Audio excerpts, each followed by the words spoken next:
పల్నాడు జిల్లాలోని నర్సరావుపేటలో బాలుడి అదృశ్యం విషాదంగా ముగిసింది. ఇంటి వద్ద ఆడుకుంటున్న ఏడాది బాలుడు భానుప్రకాష్ కనిపించకుండా పోయాడు. దీంతో బాలుడి కోసం తల్లిదండ్రులు గాలించినప్పటికీ ఆచూకీ లభించలేదు. చివరకు ఇంటి సమీపంలోని బావిలో బాలుడు మృతదేహాన్ని స్థానికులు గుర్తించారు. సమాచారం అందిన వెంటనే పోలీసులు అక్కడికి చేరుకుని మృతదేహాన్ని పోస్టుమార్టం నిమిత్తం ప్రభుత్వ ఆసుపత్రికి తరలించారు. కేసు నమోదు చేసి దర్యాప్తు చేపట్టారు. కళ్ల ముందు ఆడుకుంటూ కనిపించిన తమ కుమారుడు విగత జీవిగా మారడంతో తల్లిదండ్రులు కన్నీరు మున్నీరుగా విలిపించారు. అందరూ ఇంట్లోనే ఉన్నాం. ఇక్కడ వదిలిపెట్టింది, వాష్రూమ్కి వెళ్ళింది.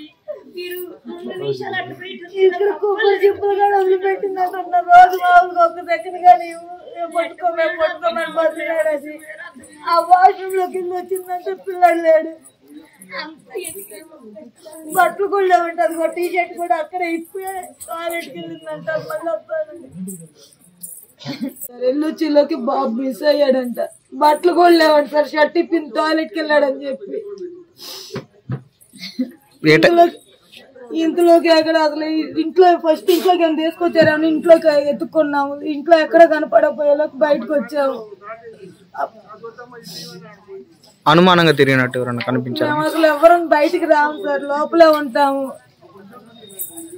4-15 గంటలు